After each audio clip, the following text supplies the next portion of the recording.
শুক্রবার দিনে এমন একটি সময় আছে যেই সময় একটি দোয়া পরে আল্লাহর কাছে যদি চান, আল্লাহ কোনোদিন খালি হাতে ফিরাইয়া দেয় না। আল্লাহর কসম করে বলছি, আল্লাহর কসম করে বলছি, এর প্রমাণ আমি নিজে পেয়েছি। শুক্রবার আল্লাহ দোয়া কবুল করে। এমন একটি সময় আছে যেই সময় এই ইসমে আজমটি পরে আল্লাহর কাছে যদি আপনি চাইতে পারেন, আল্লাহ কখনো আপনাকে খালি হাতে ফিরাবে না।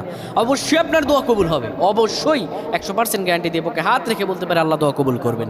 শুক্রবার যখন ইমাম সাহেব খুতবা দেয়, আরবি খুতবা, দেখবেন দুই খুতবার মাঝখানে বসে যায়, তখন আপনি ইসমে আজমটি পর আল্লাহর কাছে দোয়া করবেন। ইসমে আজমটি হলো আল্লাহুম্মা ইন্নী আসআলুকা বিআন্না লাকাল হামদ লা ইলাহা ইল্লা আনতাল মান্নানু বাদিউস সামাওয়াতি ওয়াল আরদ ইয়া যাল জালালি ওয়াল ইকরাম। এই ইসমে আজমটি পরে আল্লাহর কাছে দোয়া করবেন, যা মনের আশা আছে, যা চাওয়া আছে সব চাইবেন। ওই সময়টারে বাবা, দোয়া চাইলে আল্লাহ কোনোদিন খালি হাতে ফিরায়া দেয় না। যত মানুষ দোয়া